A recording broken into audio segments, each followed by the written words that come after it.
सात संगत जी, प्यार से कहना धन निरंकार जी कि हर कोई जब अपने जीवन के किसी भी पड़ाव पे है, वो आधार जब तक इस निराकार का होता है तो सारे ही काम साथ साथ एक पूर्णता की ओर बढ़ते जाते हैं। एक वो हमारे लिए बेहतरी का एक फ़ायदेमंद साबित होते हैं। तो जब बात वही होती है कि ये निराकार का एहसास अक्सर कई महात्मा के बोलते हैं कि कोशिश करते हैं हम कि लिव जुड़ी रहे, कोशिश करते हैं कि एक सिमरन हर पल का बना रहे, पर ये कहीं ना कहीं ध्यान भटक जाता है। ये कहीं ना कहीं हमारे स्वभाव में, अगर हमें पता है कि एक मिठास रखनी है, फिर भी ये गुस्सा आ जाता है। तो ये एक जानते हुए भी कि क्या करना है क्या नहीं, फिर भी वो चीज़ होती नहीं है। तो एक वही भाव मन में कि जब ये लिव जुड़ी है दातार से, तो अपने आप वो स्थिरता, मन में शांति, सुकून एक आता है। और वही कब मन में सिमरन रूप बन जाता है, ये मन की ही अवस्था है। सिर्फ सिमरन मुँह से तू ही निरंकार मैं तेरी शरणा मैनू बख्श लो शब्दों का जहाँ उच्चारण करना, ये सिर्फ अगर शब्दों के उच्चारण तक रहता है, मन से नहीं होता, तो वो एक उतना फ़ायदेमंद नहीं है। तो कैसे हर समय का सिमरन, चाहे ये शब्द निकल रहे हों ना निकल रहे हों, पर एक मन रूप से जुड़े हुआ सिमरन, वो सिमरन भी कबूल होता है। तो हर समय इस दातार के साथ जहाँ जुड़े रहें। अक्सर दुनिया में भी हम देखते हैं कि एक कोई चीज़ होती है जिसकी कोई कीमत होती है, पर अक्सर हम उस मेन चीज़ की कीमत से हटकर कि अगर कोई प्रोडक्ट है तो उसकी पैकेजिंग कितनी अच्छी है, उसका डब्बा देखने में कितना सुंदर है, या वो क्या ब्रांड कितनी एडवर्टाइजमेंट करता है, इस रूप में हम एक चीज़ का एक सोच लेते हैं कि ये इसकी वैल्यू, ये इसका दाम,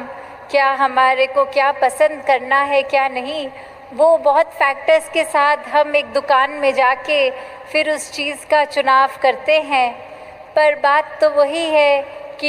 ये पैकेजिंग चाहे कितनी भी अच्छी हो, जब तक अंदर का वो प्रोडक्ट की उस डब्बे में है क्या, वो चीज़ अच्छी हो तो ही एक फ़ायदा है। जिस तरह हमने दोहे में भी सुना है, मोल करो तरवार का पड़ा रहन द्यो म्यान। तो अगर हम ये बात स्पिरिचुअलिटी, ये आध्यात्मिकता में डालें, तो बात वही है कि एक जो मूल है वो तो परमात्मा है, वो निराकार है। अगर हमारे अंदर निराकार समाया है तो हम एक अच्छे मानव वाले कर्म करेंगे। अक्सर दुनिया में ये भी होता है कि एक अच्छा इंसान बनना एक उस तरह मान लेते हैं कि अगर हम एक अच्छे इंसान हैं तो हम बहुत स्पिरिचुअल हैं। पर बात वही है कि एक अच्छा इंसान होना और स्पिरिचुअलिटी में भी जो फ़र्क आता है, वो इस परमात्मा का एहसास आता है। जिनके दिलों में परमात्मा टिका है, वो फिर एक मानवीय गुण खुद ब खुद इस तरह अपना लेते हैं कि वो कोई उसमें ज़बरदस्ती कोई बात ऐसी नहीं होती। बस वही बात कि स्वयं ही वो कार्य होता चला जाता है। जिस तरह हमने होना है, एक असली मानव बनना है, उस तरह का एक असली मानव बनकर ही चलते जाएंगे। फिर अपने रास्ते से हम भटकेंगे नहीं। और वहीं अगर हम सिर्फ़ एक अच्छे इंसान हैं कि हम सबकी मदद भी करेंगे, हम मन में आदर सत्कार भी रखेंगे, पर मन में इस परमात्मा का एहसास, ये ब्रह्म ज्ञान ना हो, तो वो ही एक फाइन लाइन जो होती है कि एक ब्रह्मज्ञानी तो अपने आप ही बाय डिफ़ॉल्ट एक अच्छा इंसान पूरा का पूरा जहाँ हम बोलते हैं ब्रह्म ज्ञानी आप निराकार, तो जो पोटेंशियली डिवाइन वाली बात है शरीर की, तो वो तो ये ब्रह्म ज्ञान द्वारा ही पूर्ति है कि एक सिर्फ पैकेजिंग अच्छे इंसान की ना हो, अंदर जो हमारी आत्मा है वो इस मूल के साथ जुड़कर एक अपने असली आकार को पहचानी है कि नहीं। तो किस तरह हम जब ये बात करें कि ये दोनों ही चीज़ें बहुत ही एक आसान भी हैं और उतनी मुश्किल भी हैं कि कैसे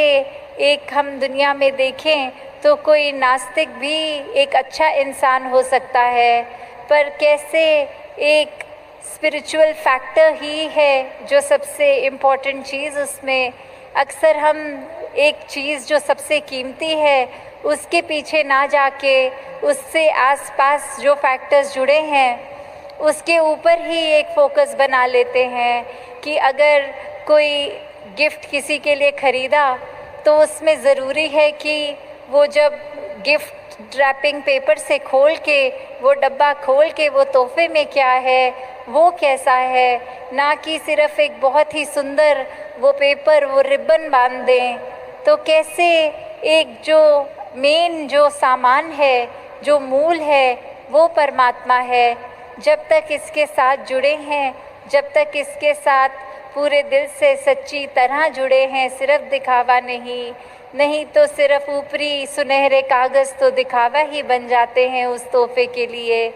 तो जहाँ एक हम अपनी भी अगर बात करते हैं कि आईने में जब भी खुद को देखते हैं तो चेहरे को सुधारने लगते हैं, पर अगर कोई ऐसा चेहरा भी होता कि अगर एक ऐसा कोई आईना भी होता जिसमें आगे हम अगर खड़े हो जाएं तो हम किस तरह के व्यक्ति हैं वो चीज़ सामने आती, तो हम फोकस एक ज़्यादा भी कर लेते कि सिर्फ शक्ल आकार जहाँ हाइजीन रखना वो बहुत ही इम्पॉर्टेंट है, एक सुंदरता को बढ़ाना वो भी मुबारक है, पर अंदर मन की सुंदरता, मन के अंदर कोई वैर विरोध नफ़रत घृणा ईर्ष्या एक अहंकार का भाव कुछ अगर ऐसी बातें बसी हुई हैं तो कैसे फिर उनको साफ़ करना है वो ज़्यादा ज़रूरी है उस ज़रूरत से जो एक शरीर की सफाई होती है उससे। तो कैसे जहाँ एक बैलेंस भी बनाना बहुत अच्छी बात है कि जितने हम रोज़ उठ के नहाते धोते साफ़ सफाई पे ज़ोर करते हैं, वहीं ये मन की खुराक, ये रूह की खुराक, ये सत्संग सेवा सिमरन, ये ब्रह्म ज्ञान, ये निराकार, जब जब हम साथ ही साथ ये भी सफाई करते रहें तो वो मुबारक हो जाता है। एक मनुष्य तन में होना, एक मनुष्य तन को पूरे पोटेंशियल से यूज़ करना, एक सबसे ज़्यादा जो एक शरीर कर सकता है वो पूर्ति तभी होती है जब बाहर के आकार का भी सम्मान और अंदर भी मन में एक ब्रह्म ज्ञान बसा हो। तो जहाँ हर एक के लिए यही एक अरदास दातार से कि हर कोई अपने जीवन में हर एक के लिए भी वरदान बने, स्वयं का भी सुधार हर पल करता जाए। जहाँ जहाँ भी ये बात है कि जो पता है कि ऐसा करने से हमारा भी फ़ायदा औरों का भी है, उस मार्ग पे चले, ना कि अपने मतलब के लिए किसी का नुकसान करते चले जाएं और उसका भी एंड रिज़ल्ट यही कि अपना भी नुकसान कर दें। तो कैसे वही बात कि अगर एक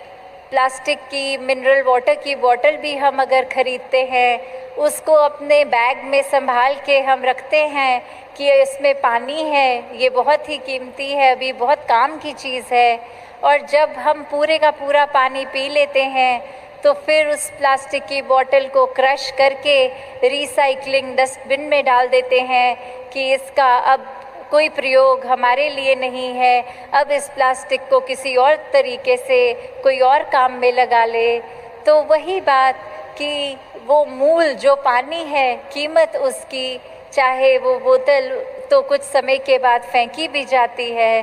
तो दातार कृपा करे, जब तक ये शरीर है तब तक इस शरीर रूपी बोतल में ये ज्ञान रूपी पानी को